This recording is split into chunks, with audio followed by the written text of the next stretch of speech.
One of the biggest challenges leaders have is how to lead and communicate through uncertainty and change. On today's show, how to do exactly that. This is Coaching for Leaders, episode 224. Produced by Innovate Learning, maximizing human potential. Greetings to you from Orange County, California. This is Coaching for Leaders, and I'm your host, Dave Stachowiak. Leaders aren't born, they're made. And this weekly show will give you access to the best thinkers, resources, and actions to help you to develop your leadership skills. And I'm so glad that you have joined me today because I have with us someone who's got a wonderful, practical perspective for us on a topic that almost every leader needs to navigate. And in my experience, not only personally, but with my clients, very few leaders feel fully equipped to be able to handle well and to handle with confidence. And that is the topic of organizational change. And how do you help your organization to navigate change and to deal with change and also to lead change? And I am really glad to be able to welcome Jacqueline Farrington to the show today. Jacqueline is a communications consultant and executive coach with Farrington Partners and works with senior and board level leaders. She specializes in helping executives create high-impact personal brands and communication strategies with a particular focus on cross-generational and cross-cultural communications. She has extensive experience with multinationals in investment banking, advertising, pharmaceuticals, media, and retail, and has both coached and led global teams in Europe, India, Mexico, and the U.S. And in addition to her work as an executive coach, Jacqueline has taught at Yale University previously for over 15 years, and she's also taught at the London Business School. Jacqueline, I can imagine that with all that experience, you have seen your fair share of organizational change, maybe even more than you wanted to. I've seen it and experienced it. And yes, probably more than I wanted to. This is one of those topics you and I were talking when we first got connected that everyone has to, I shouldn't say everyone, but almost every leader has to deal with this at some point as a huge part of their job. And yet, many of us just never, not only aren't equipped, but literally in many cases have never even seen a model on organizational change or read a book on organizational change or attended a class. So let's start by practically defining what organizational change is and maybe why leaders need to be attuned to it. So I was really happy to hear you in the introduction highlight leadership around change, because I think that often people have a perception that organizational change is about change management and not change leadership. So the distinction between those two is that while they both deliver change, change management is about the processes that we use to deliver change, the levers and the tools. So that may be, do we have town halls? Do we use emails? Do we use posters? Change leadership is really about the vision, creating a sense of urgency and speaking to both the hearts and minds of your employees. And it's interesting that in research done by both McKinsey and a gentleman by the name of Dr. John Carter, they found that nearly 70% of all major organizational change efforts fail. And part of the reason for this is that organizations often get bogged down in change management while ignoring change leadership. It's almost like the conversation I sometimes have with clients, Jacqueline, where we talk when we're talking about a training program is we get maybe sometimes too much into what the room's going to look like and the food that's going to be served and the time of the session and all that. And sometimes the focus on the actual content becomes almost a secondary conversation. And I see a little bit of an analogy here too of maybe an overfocus by some leaders on the logistics of the process and the procedure, but not necessarily the looking at the big picture of why are we doing this in the first place and what's the message we're trying to send. That's right. That's right. Exactly right. And also, who are we trying to send this to? So recognizing that everyone has their own unique response to change. And another study that came out showed that generally when an organization introduces change, right from the get-go, 20% of that organization's employees will support the change for different reasons, but they will support it right at the starting gate. But the rest, about 80%, are either fence sitters or active resistors. And so in terms of looking at change leadership, often leaders forget about that, and they don't pay enough attention to the 20% that are supporting it, and they don't use them as champions to sell the change. And they also don't spend enough time with the 80% who are on the fence or actively sabotaging the change. It's interesting that you say that, because my thought, if I take myself out of an organizational, cultural reality for a moment, is my thought is the likelihood of engaging with that 20% would be pretty high. Like these are the people who are excited about it, who are excited about supporting the change, moving it forward. And yet you say that leaders sometimes really don't spend as much time there. Tell me more about that. Why is that an obstacle? Well, if they're not actively involved in the change, if they're not recognized for buying into the change, for supporting it, for being a champion of it, they can actually turn to resistors because that they don't feel recognized for their contribution, for their value. Their ideas are not heard. We know that the minute someone's ideas are shut down, not heard, if they perceive a lack of status or a lowering in status, they can become saboteurs of the change. And so often leaders look at champions and think, I don't really need to pay attention to this person or these group of people because they really believe in it. They're driving it. And if those people start to feel ignored, if they start to feel that their talents and their skills are not being used to drive the change and support the change, they can become highly disengaged. Oh, that's interesting. And a good coaching reminder for all of us, too. It reminds me, you're probably familiar of the book, First Break All the Rules, that Gallup put out a number of years ago, Jacqueline. And it really did challenge a lot of us as leaders to recognize that many leaders do take it, what's the right term? Take for granted sometimes the top performers, the people who are most engaged with them. And really the best leaders, their research found, spend the most time with their best people. And so it sounds like from a change leadership standpoint that's a smart practice as well. Yes, although it's crucial to pay attention to those 80% that are on the fence about it or are active resistors. Because if you don't pay attention to this group of people, then they can start the rumor mill, and they can often start to move into not only feeling disengaged or maybe on the fence about the change, but confused, fearful, resentful, and they start talking. So that can spread through an organization like wildfire, and if that's not paid attention to and addressed quickly, you can often see hemorrhaging of talent, low productivity, increased sick days. So that's an issue as well. And I'm willing to bet that most of the people listening have not only heard of that happening, but have experienced it firsthand.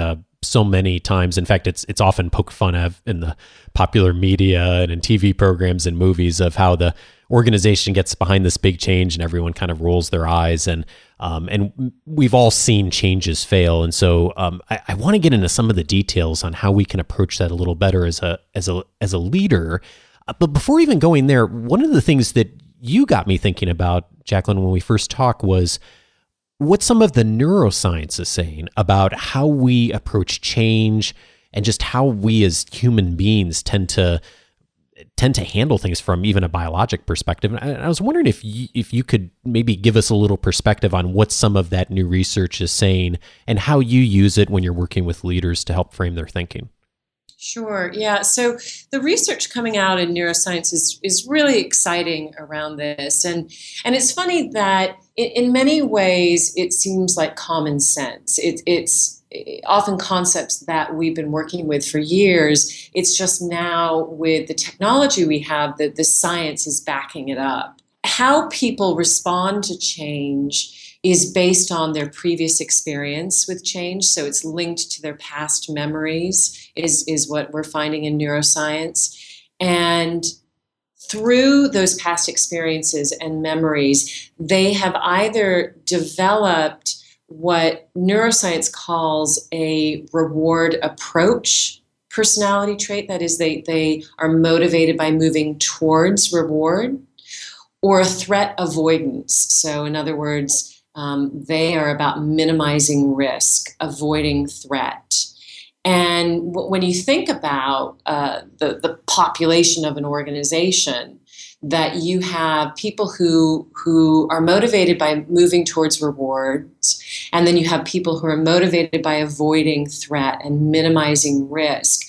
If a leader doesn't tailor his or her messages to both of those motivational types, those personality traits, they risk alienating a huge part of their employees. But there's actually one other piece of that, and that is that if you think about those 20% of the people who initially buy into the change, so of those 20%, some of those people are going to actively embrace it because they have an anticipation of the reward around the change. They can really see the vision and what the benefits will be. The other people in those 20% are going to recognize the threat of not changing. So they will see the risk if they don't adapt the change and move forward on that. But then there's two other categories. So there are people who are reward-oriented, who don't see the reward. The vision isn't clear to them. And they may often actively resist, actively fight the change because that reward, those benefits are not clear to them. And in fact, they may feel that the change brings about a threat in some way. So it lowers their status in the organization in some way, or it creates uncertainty for them. Then you've got people who are threat avoidance personalities, and they won't actively fight against the change, but they might be what we would call deer in headlights. You know, it activates that freeze part of the fight, flight, or freeze reaction, that survival instinct. And they may just freeze, put on the brakes, and because they are uncertain. Is there a reward in this? Maybe the risk is too high for going forward with the change. I'm not sure what to do. And so again, if leaders don't address those people in their messaging, they risk alienating and losing those people. Wow, that's fascinating. So, and just so I understand, because I'm guessing other folks might wonder about this too. The folks who are in those second two categories, who have the reward orientation or the threat orientation, but they may not necessarily have that all figured out yet. Is that where those people always land, or is that a function of the situation and how well they understand the vision and how well the leader has communicated that? I hope I'm asking that clearly. Does that make sense? Yeah, it absolutely does. And the answer is both. If you think about a goal that you achieved recently, and think about what motivated you to achieve that goal. So, for example, I was talking to someone the other day who runs marathons. And he said to me, what really gets me started running a marathon is I think about all the rewards of running that marathon. Mm. And so I think about the fact that I'll get in shape and I'll lose weight and I'll raise money for charity and I'll have this sense of accomplishment. And that's what kickstarts him into training for the marathon. not a few days later, I had a conversation with another person who completely changed their diet. And they were talking about the fact that what kickstarted them into changing their diet, they knew for years they had to change their diet. It wasn't until they had a pretty frightening health episode that they realized, I have to change or else.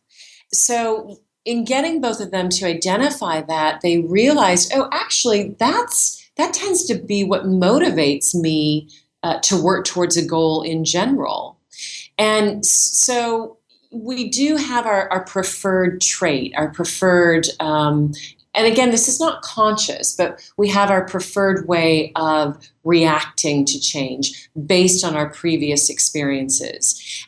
It gets a little complicated when you get into looking at what actually happens in the brain. But if you think about, as a leader, we send a message out to employees around a change. And that suddenly comes into their brains. It goes straight into what's called the limbic system, which is the older part of our brain where the amygdala rests. And it's also our emotion center. So they start processing that. It's also where our older memories rest. They start processing that based on their emotional response. And usually with change, we know from research and looking at the universal response to change, with negative change, the initial feelings people have described are shock, numbness, moving into anger, denial. If it's a positive change, usually those feelings are elation, celebration, positive feelings. But that message comes in, it gets processed through that emotion center and previous memories. It then passes into what's called the prefrontal cortex, which is the part of our brain that is the center of working memory and where we make analytical, cognitive, day-to-day decisions. So the two kind of blend together. What's happening in our current environment based on what we've experienced in the past to then create a judgment around the current situation, the current change. And by the way, this happens so quickly that we're not even cognitively aware of it. By the time we're cognitively aware of it, we've already started to take action. Well, and I can relate so much to what you're saying, because if I think back through changes I've experienced myself in organizations, that if I step back and really think about how I process something, a lot of it was the result of how I've approached things in the past or past changes or how I've processed that. And I haven't really thought about that from the framework of organizational change before. So this is really valuable. And I'm thinking as we're talking about this, that one of the things that people will come away from this conversation thinking is like, okay, we have this change we're about to initiate in our organization. I've got my team of 20 people. What I don't necessarily know that how they've had to navigate change over the last 5-10 years or in their previous career or previous organization. Do you have roadmaps or things you coach leaders on, Jacqueline, that help them to navigate, like how you can potentially position that change in that vision to one person versus another person based on some of these frameworks and how they play out? Well, I think you have to first assume that you're going to get all these reactions. So it's interesting that often leaders approach change, from their perspective, not from their followers' perspective. Oh, And interesting. so Tell me more about that. Well, so they're showing up to communicate the change, and they've done a lot of the hard work that has led them to this decision. And so it's easy to forget that they've already done maybe it's the research, or they've had pushback from their executive team, or they've done the hard work of saying, okay, this is what we need to do. Here's the urgency. Here's why we need to make this change. And they often forget that people will buy into the change for their reasons, not for the leaders, not necessarily for the leaders' reasons. So if in preparing that message, a leader can assume, look, I'm going to get all of these different reactions. I'm going to get the whole spectrum to this change. Therefore, in my messaging, I need to address all of these different reactions to change and find ways to speak to and be inclusive of all these different reactions. I also need to do follow-up. So listening is key. And too often I see leaders who transmit a change without being willing to just listen. Just hear from their employees, their followers, their experiences, their questions, their ideas. Often they have fabulous ideas that actually come out of their lack of tolerance for the change or their fear of the change. But they're good ideas that leaders should listen to in terms of implementing it. And the word for me that's coming up as part of this too, which might seem odd, but I'm guessing you've navigated this before too, Jacqueline, is I've had conversation with a few folks who are in our mastermind community about big organization changes that are going through. And one of the things we've had a conversation about is the word grief, and that that comes up in a lot of, even in good change in an organization, that people get used to something, a way of doing something, and there's a sense of a loss almost of, I don't necessarily have the control, or I don't get to do something the way I did before, even if it's a positive change. And that in some ways, depending on the situation, people are navigating a little bit of grief too. Yeah, absolutely. And any change, whether it's positive or negative, creates uncertainty. And that's another piece that's come out of the research from neuroscience, is that our brains don't like uncertainty. We're not comfortable with it. If you think about when we go back to the dawn of man, uncertainty equaled potential death, right? Yeah. So if you don't know what's in your environment, you don't know what risks are there, you don't know how to prepare for them, which means you could end up being someone's lunch or something's lunch. That sense of uncertainty can move people into feelings of depression, feelings of grief. Often what leads to that is not giving them the opportunity to ask questions, not being fully transparent, not giving people the chance to seek clarification where they need clarification, because everybody's going to have their own different needs for clarification. What does this mean to me? What does this mean to my team, my group?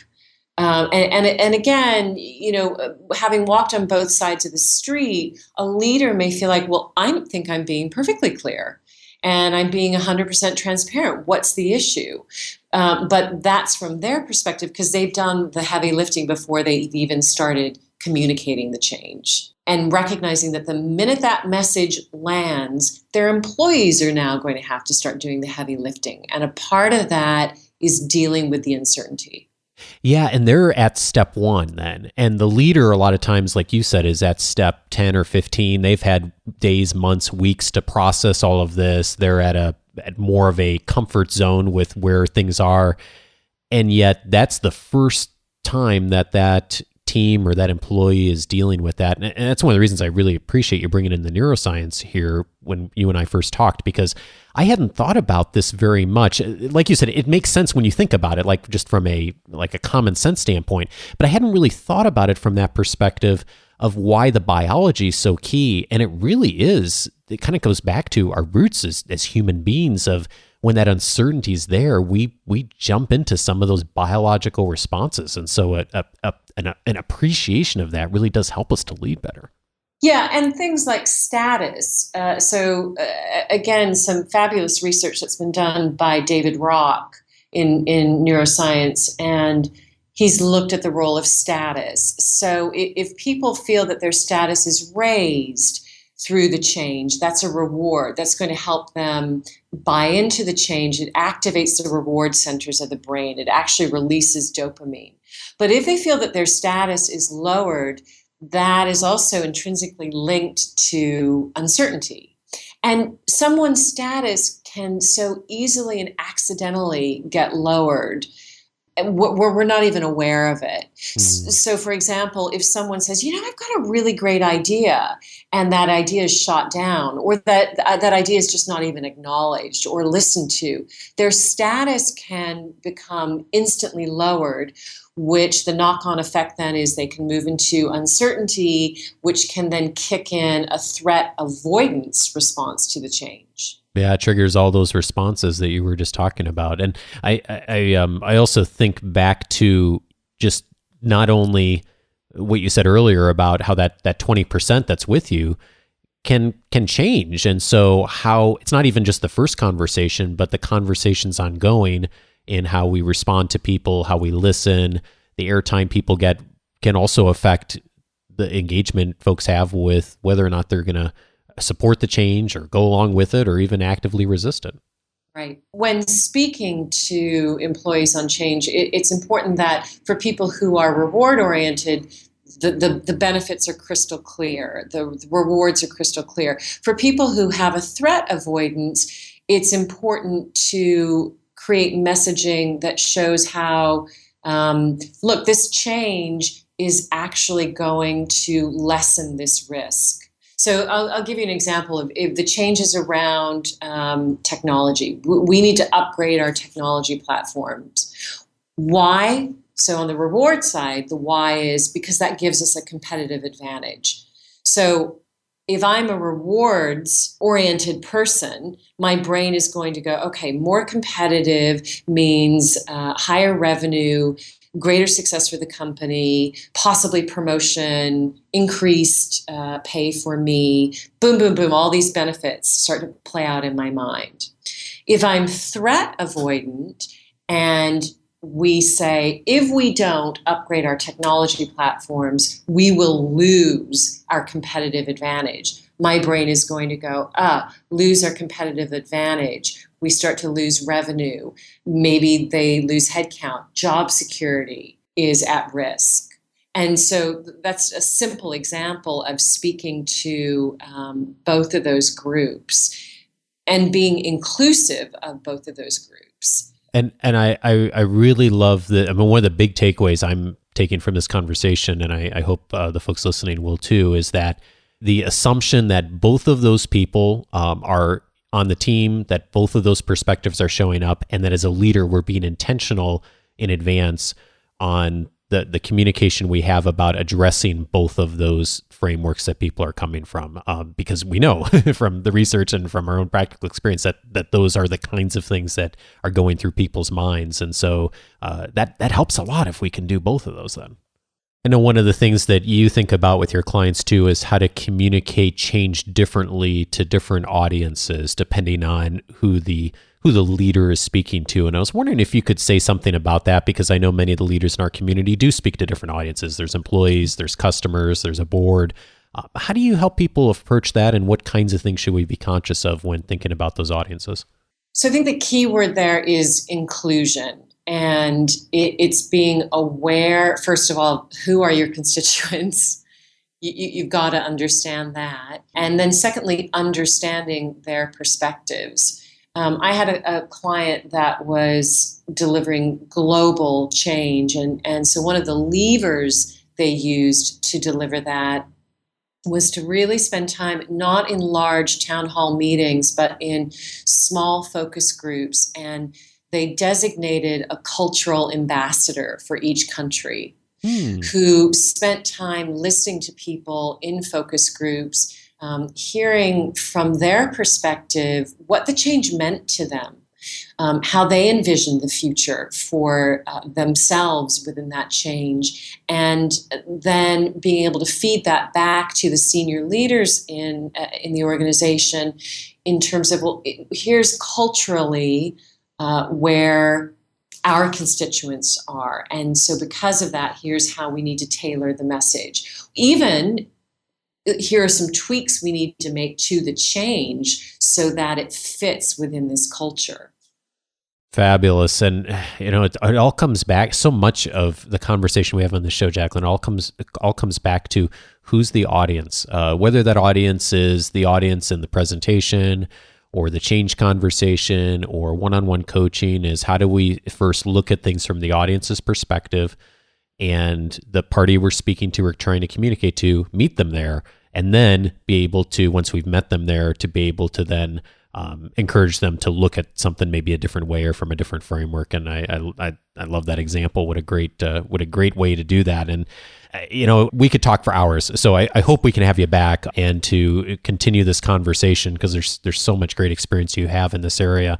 And I'm wondering before we leave people, because of the fact that I don't think most leadership development programs, or even go as far as say a lot of MBA programs, don't do as great a job of really looking at change and leading change in organizations well. I'm wondering if maybe we could suggest a couple of models or books that would be good starting points for people who really do want to get into this more, and then also maybe are looking for a little bit of the process, the change management type things we had talked about early on. Jacqueline, any particular books that you or models that you found have been helpful to clients over the years? Yeah, well, I love David Rock's book, Your Brain at Work, and it's not specifically focused on change, but it is focused on how our brains function at work. And it talks about the role of status, uncertainty, some of the things we didn't talk about, like social relatedness. So that's a great book. I also love a book called The Progress Principle, which is about the inner life of work for people and how they perceive events, they take in events, they then make assumptions, they tell narratives about those events, which then affect their emotions, which then affect their outputs and how productive they are. And then finally, one of my favorite models and books is Overcoming Immunity to Change. So that really looks at this idea that most of us have a built-in immunity in our brain to change. And even if it's a positive change, our brain will often put on the brakes just to stop it simply because it takes us into uncertainty. And our brains have developed habits that have served us, that have helped us thrive and survive in the past. So when we start to change those habits, even if they're good changes, the brain naturally is going to put on a brake if it senses a threat or a risk.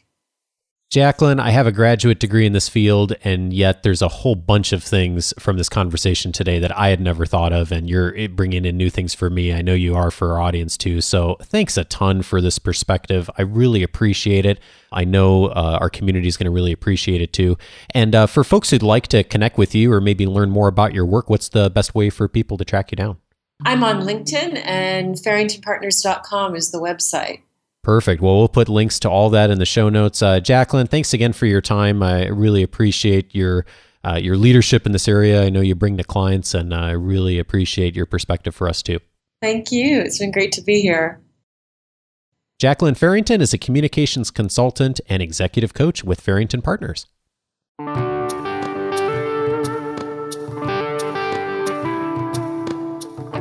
A huge thanks to Jacqueline for your wisdom in this area. I know we'll be talking more about this on the show as time goes on. I really value her practical approach here. There's so many things I'm thinking about in context of this conversation, even though, as I mentioned in the interview, I've done a lot of thinking and study on this particular topic over the years.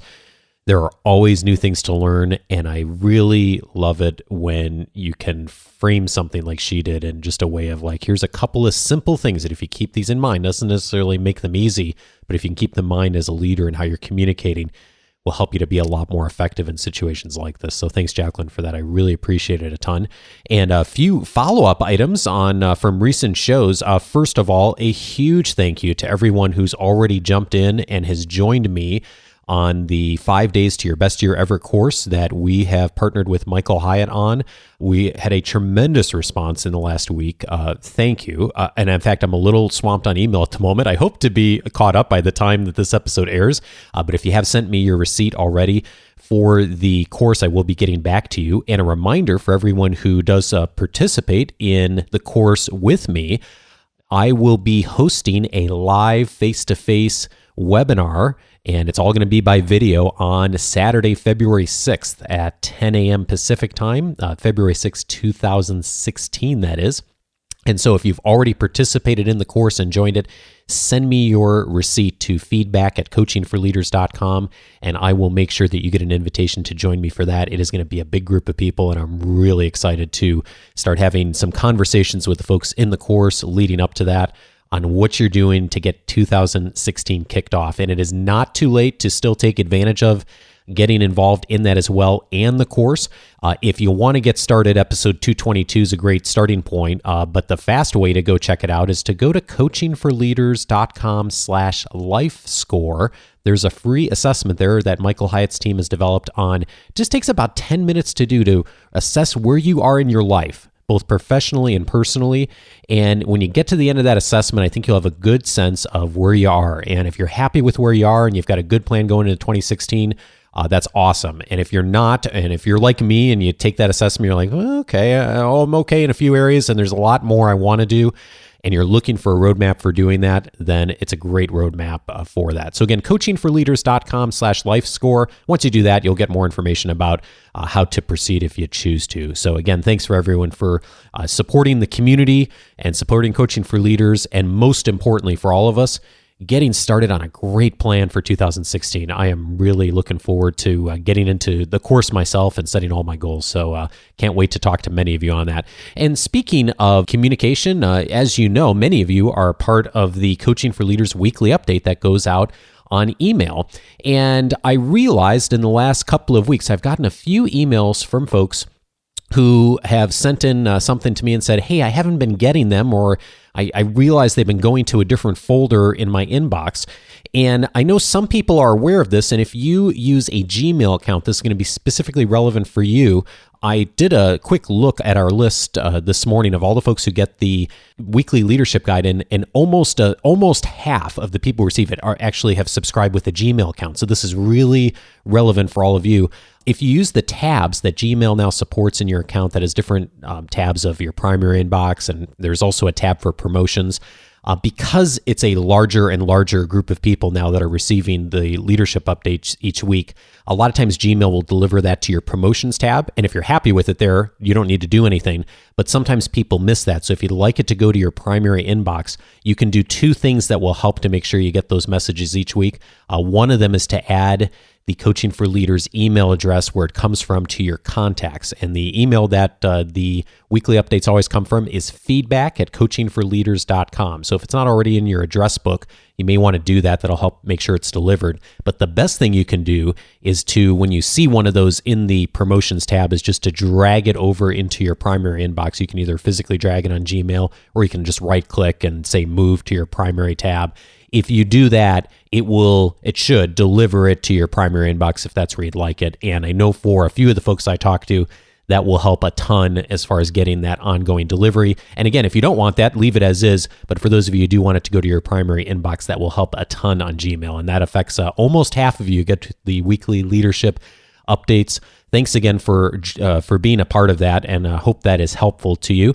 And speaking of those updates, if you're not already receiving them, I do publish a weekly leadership guide. It's delivered to your inbox every Wednesday, and it includes my thoughts and recommendations on articles, podcasts, videos, books, writing. Sometimes I'll write an article each week that'll support your development between the shows, and it includes a brief overview as well and a link to the show notes. So we'll have all the notes of what Jacqueline and I discussed today and the book recommendations.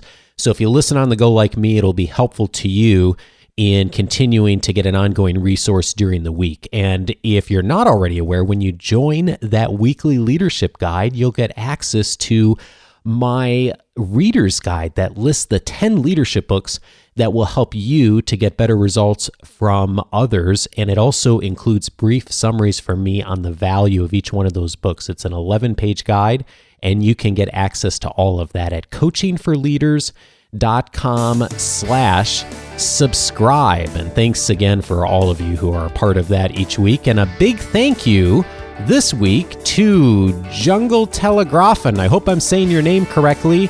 Way out in Norway for the real kind review on iTunes. I think it's our first written review from Norway on iTunes. Thank you so much. Thanks for the kind words.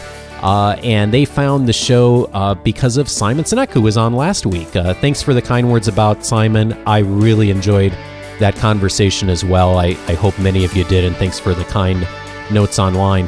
Hey, if you'd like to leave a review as well, iTunes is a great way to do it. If you've been listening to the show for a bit, if I can talk, if you've listened to the show. Oh boy, well, so much for the perfect finish. Hey, have a great week. Thanks in advance if you leave a review, and I look forward to talking to you real soon. Take care.